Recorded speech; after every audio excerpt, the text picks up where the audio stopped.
जवाहर नवोदय विद्यालय प्रवेश परीक्षा 2022 क्लास 6 की तैयारी करने वाले सभी बच्चों के लिए ये वीडियो बहुत ही इम्पोर्टेंट है। ये गणित का दूसरा प्रैक्टिस सेट है। इसमें आप कॉपी कलम लेकर के बैठिए और मेरे साथ प्रैक्टिस कीजिए।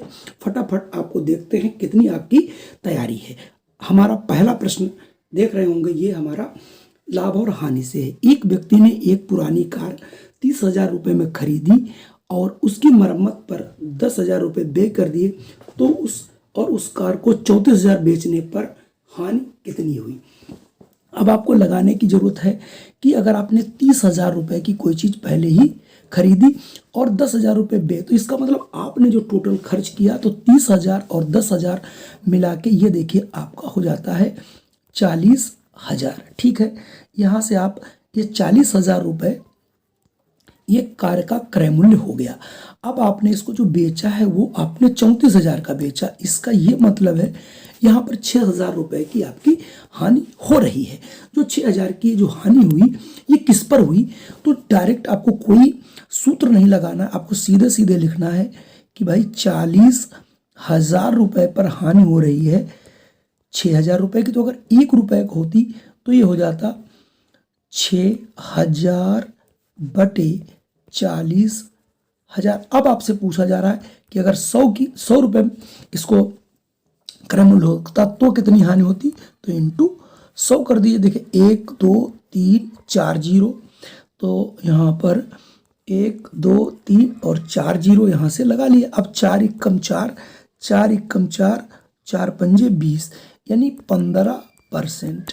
इसका मतलब उस कार को बेचने पर उस व्यक्ति को 15% की हानि हुई। अगर हम अगले प्रश्न की बात करें, अगला प्रश्न बेहद आसान है कि 375.00003 इंटू 1,000 का मान क्या होगा। तो हम जब 1,000 से इसे गुणा करेंगे तो इसका आंसर क्या आएगा। तो मैं आपको बता दूं, जब हम 1,000 से गुणा करेंगे तो ये हमारा हो जाएगा 375, और देखिए 1 2 3 जीरो है, 3 है, और आगे ये कितने जीरो हमारे हैं, 3।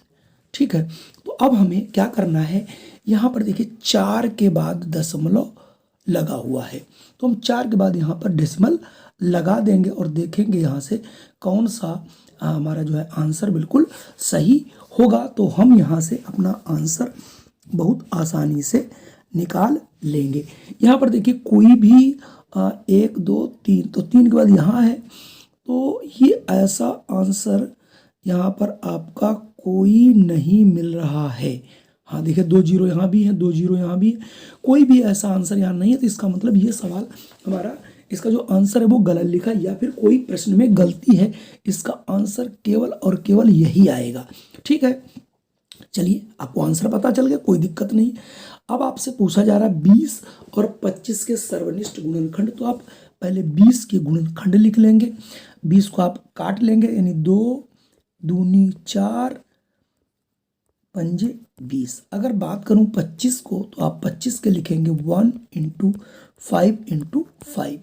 अब आपको कॉमन, यानी जो दोनों में देखिए 1 दोनों में है और 5 दोनों में है, इसके अलावा कोई भी कॉमन नहीं है। तो यहाँ से आपके जो कॉमन सर्वनिष्ठ गुणनखंड होंगे वो होंगे 1 और 5, यानी ऑप्शन यहाँ से ए बिल्कुल सही होगा। अब बात करता हूँ अगला सवाल 30.08, 30.008, 30.088, 30.888। इनको जोड़ना है बस। आप सिंपल डेसिमल के नीचे आप डेसिमल लिखिएगा तो आपसे ये प्रश्न कभी भी गलत नहीं होगा। पहला और दूसरा देखिए जीरो यहाँ लगा हुआ है, फिर एक आपको जीरो लगाना है, और उसके बाद 8 आपको थोड़ा आगे और बढ़ा देना है, और ये 30 लिख देना है। फिर उसके बाद आपका 30 दशमलव, आप देख रहे होंगे 0 और 8, और 8 कितनी बार था, 2 बार। अब फिर 30 दशमलव, फिर था आपके पास 8 8 8। आप इसे जैसे ही जोड़ना शुरू करेंगे और इसको जब जोड़ेंगे तो यहाँ देखिए ऑप्शन आपका बी मिल जाएगा। 8 3 24 के 4, 8 3 24 और 2 आपका 26, और 8 2 10, और इधर 4 3 12 और 101। 21 एक हासिल वाला, तो आपका देखिए ऑप्शन बी मिल जाएगा। चलिए बढ़ते हैं अगले प्रश्न पर। अगला प्रश्न पिक्टोग्राफ से है। एक टोकरी में कई प्रकार के फल निम्न पिक्टोग्राफ में दर्शाए गए हैं। तो देखिए यहाँ फल दिया, यानी जो एक टोकरी है वो 10 फलों को इंडिकेट करती है। तो जैसे केला है, केला में देखिए आपके 7 हैं, तो यहाँ पर 70 फल रखे होंगे। अगला देखिए सेब है, सेब में 8 हैं, तो ये 80 हो गए। और ये अमरूद में देखिए 4 हैं, तो ये 40 हो गए। और पपीता में ये 9 है, तो 90 हो गए। और संतरा में 2 हैं, तो 10 दूनी 20 हो गए। अब पूछ रहा कितने फल 50 से अधिक हैं। तो एक तो ये 50 से अधिक है, ये भी 50 से अधिक है, ये भी। तो 3 प्रकार के फल हैं जो 50 से अधिक हैं। तो यहाँ से ऑप्शन ए आपका बिल्कुल सही होगा। चलिए बढ़ते हैं अगले प्रश्न पर। अगला प्रश्न है, यदि टी को 45 डिग्री के कोण पर दक्षिणावर्त, दक्षिणावर्त क्या होता है, जैसे हमारी घड़ी घूमती है ऐसे, ये हमारा दक्षिणावर्त है। तो आप देखिए टी ऐसे लिखा गया है और इसे आप 45 डिग्री, 45 डिग्री का मतलब हो गया ऐसे, यानी अब आपको 45 डिग्री अगर घुमाना तो देखिए कैसे घूमेगा 45 डिग्री, ऐसे, ठीक, ऐसे। तो इसका मतलब ऐसे और ऐसे जो घूम रहा है, इसका मतलब यहाँ से ये देखिए डी ऑप्शन बनेगा, यानी जैसे घड़ी घूमती है तो ऐसे ही उसको दक्षिणावर्त कहते हैं। अगला है, एक घन की कोर 2 सेंटीमीटर की है, यदि 2 घनों को सटाकर रख दिया जाए तो घन का आयतन क्या होगा। देखिए आपको घन क्या होता है, अगर आप 2 सेंटीमीटर के कोई भी अगर आप 2 घन माने, हमारा मान लेता हूँ एक घन ये है, और अगर दूसरा भी मैं घन एक ले लूँ यहाँ पर 2 सेंटीमीटर का है, आप 1 सेकंड इसे देख लें तो आपके समझ में हो जाएगा। यानी घन ये जिसकी 2-2 सेंटीमीटर की सभी भुजाएं हो गई, ठीक है।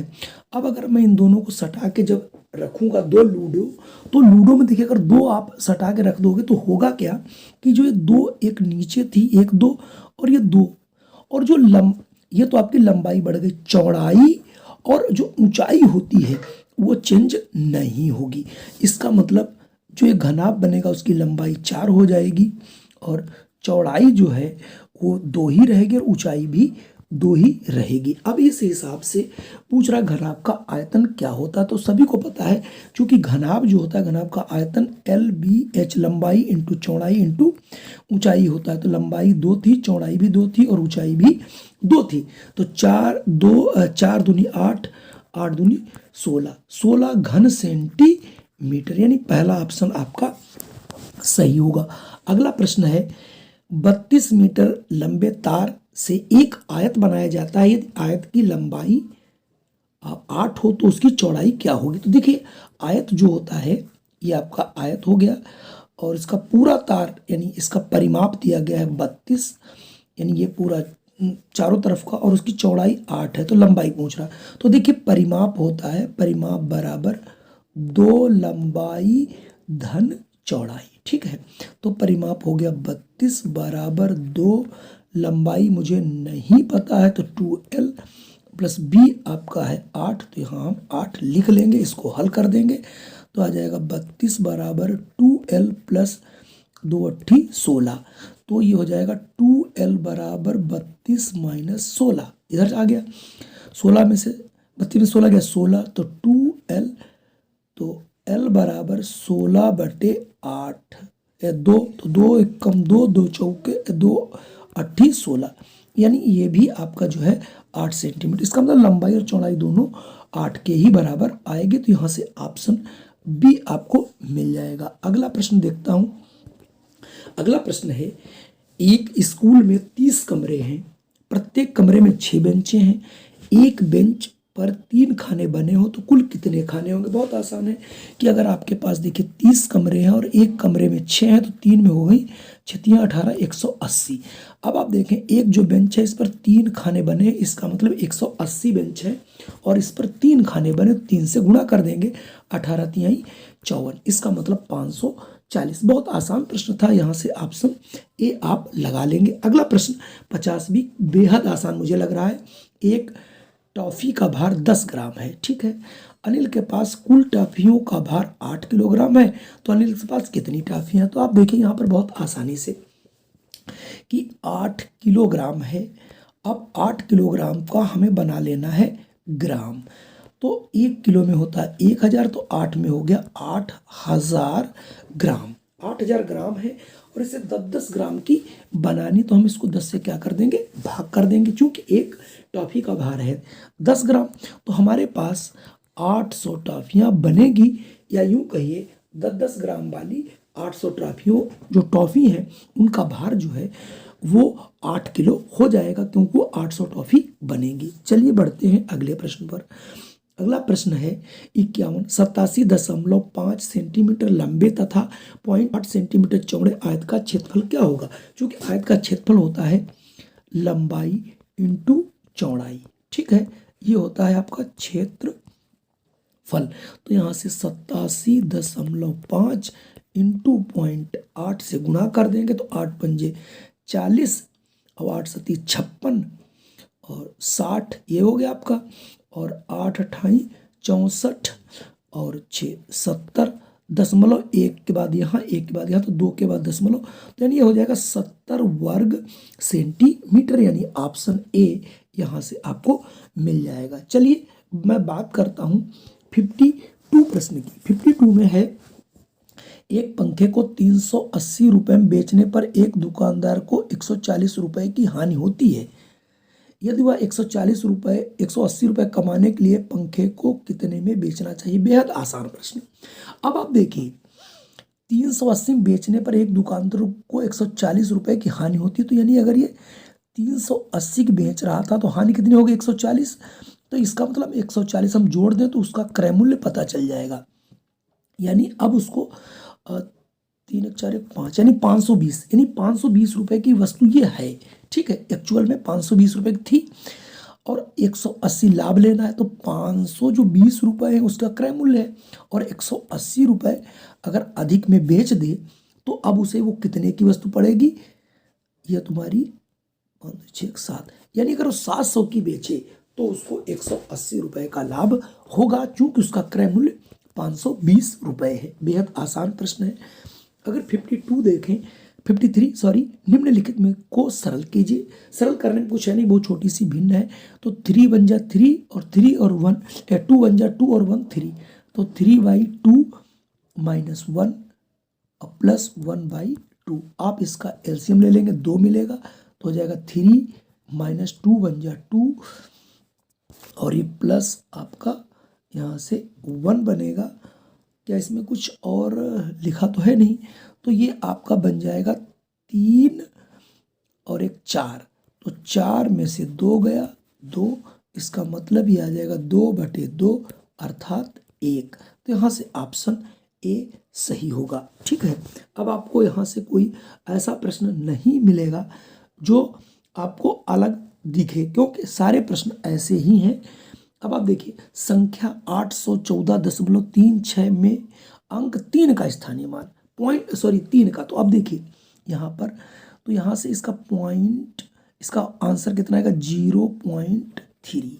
अब 0.3 को आप सिंपल करें तो 0.3 इसका डेसिमल हटा दें तो हो जाएगा 3/10, अर्थात ये 10वें 3/10 मतलब 3 का 10वां हिस्सा निकाल करके, तो यहाँ से डी वाला ऑप्शन सही होगा। चलिए बढ़ते हैं अगले प्रश्न। अगला प्रश्न है, प्रभाकर ने एक झोपड़ी का चित्रण 10:55 AM पर शुरू किया और 11:05 PM पर पूरा किया हो, तो चित्र बनाने में उसे कुल कितना समय लगा। देखिए इसमें आंसर तो सब बहुत कम कम दिए हैं, ये PM नहीं है AM ही है, आप थोड़ा याद रखिए गलत छप गया है। तो आप देखिए 11:05 में से 10:55 आप घटा लेंगे तो आपको ये पता चल जाएगा आखिर यहाँ पर उसे कितना समय लगा होगा, ठीक है। तो आप इसमें से जब आप घटाओगे तो देखिए यहाँ से हमने 1 घंटा उधार लिया, तो यहाँ 5 पहले से थे, 60 और 5 65 हो गए, 65 में से आपको 55, यानी 65 में से आपको 55 यहाँ से घटा देने हैं, और इधर आपका 0 ही आ जाएगा। ये इसका मतलब केवल उसे 10 मिनट बनाने में लगेगा। तो यहाँ से हमारा जो आंसर है, देखिए 10 मिनट कोई आ रहा है तो ऑप्शन ए वाला ही आपका सही हो जाएगा। अगर हम बात करें 56 की, तो 56 में 31 को भाग करना है 10,000 से, तो आप यूँ समझिए, आप इसे लिख सकते हैं 31 और इसमें जो डेसिमल लगाएंगे वो कितने जीरो हैं, 4। 4 के बाद लगाना है तो 1 2 और आगे कुछ है नहीं, 3 और एक 4। तो इसका मतलब ये हो गया 0.0031। यहाँ से ऑप्शन देखिए बी वाला बिल्कुल सही है। अगला प्रश्न अगर देखें आप, एक कमरे में 24 पंक्तियां हैं, ठीक है। कमरा पंक्तियां मतलब ये मान लो 24 पंक्तियां आपकी हैं, ये और प्रत्येक पंक्ति में आपके 312 कुर्सियां हैं।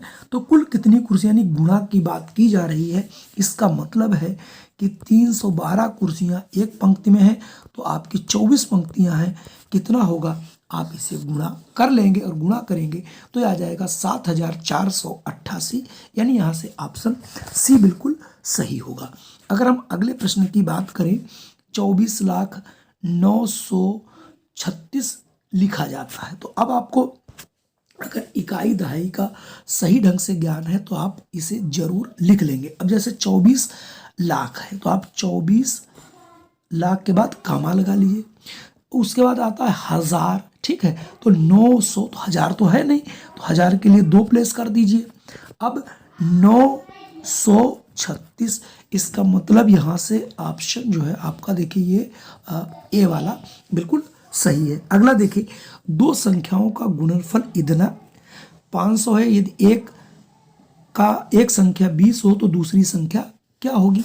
तो ये तो बहुत आसान है, चूंकि हम मान लेते हैं एक संख्या 20 है, दूसरी संख्या कुछ रही होगी, मान लो का है बराबर 500, तो का बराबर 500/20, यानी हमें 500 को 20 से भाग कर देनी है। 20 दूनी हो जाएगा 40, ये बचेगा 10, यानी 100 हो गया। 20 पंजे 100, अर्थात दूसरी जो संख्या होगी वो 25 रही होगी। अगला प्रश्न हमारा और अंतिम प्रश्न है, दो लगातार विषम संख्याओं का महत्तम समापवर्त क्या होगा। तो आप कोई भी दो लगातार, जैसे 2 और 3, 3 और 5, 11 और 13, ये आपकी विषम संख्याएं हैं, ठीक है। तो अगर इसमें देखिए कोई भी गुणनखंड कॉमन नहीं है एक के अलावा, यहाँ भी कुछ कॉमन नहीं है एक के अलावा, यहाँ भी कोई कॉमन नहीं है एक के अलावा, ठीक है। तो कोई भी दो विषम संख्याएं अगर हैं तो उनका मासा सदैव एक ही होगा, दो लगातार की बात करेगा। ठीक इसी प्रकार से ये पूछ सकता था कि अगर दो लगातार सम संख्याएं हो तो देखिए 2 4 6 8 12 और मान लीजिए आप 12 14। अब यह देखिए इन दोनों में सिर्फ 2 ही कॉमन है, दोनों से कट सकती हैं, ये भी 2 से कट सकती हैं और ये भी 2 से। तो अगर कोई दो लगातार सम संख्या है तो उनका महत्तम समापवर्तक सदैव और सदैव 2 ही होगा। तो ये हमारा आज का वीडियो था। अगर वीडियो पसंद आया हो तो कृपया इसे कर देना लाइक, और चैनल पे पहली बार है तो इसे कर लेना सब्सक्राइब। इस प्रकार की वीडियो आपको सदैव मिलती रहेंगी। जय हिंद, वंदे मातरम।